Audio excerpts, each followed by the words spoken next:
C'est dans un lieu prestigieux de savoir, le Collège de France, à Paris, que s'est tenue la conférence de presse pour l'annonce du thème de la 5e nuit des idées.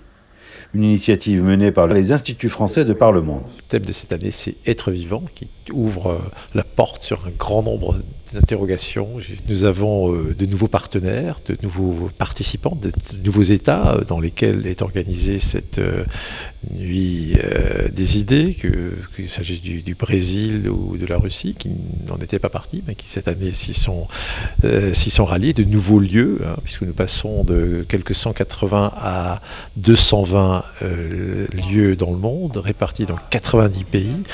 Avec le thème Être vivant, la question écologique sera notamment très présente, mais également le questionnement au-delà de l'humain, de la vie en société ou encore, comme aux arts et métiers, le rapport à la machine. On a intitulé la nuit des idées aux arts et métiers le devenir machinique.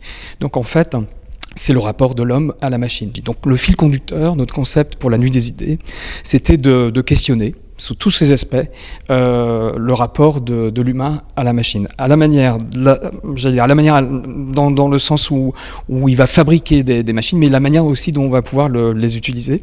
Donc ça, c'est le premier fil conducteur.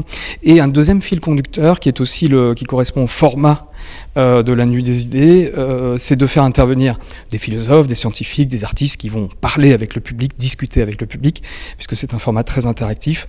Mais on va aussi proposer des expériences, des expérimentations avec des installations artistiques, interactives. La nuit des idées se tiendra dans 90 pays sur 5 continents le 30 janvier 2020.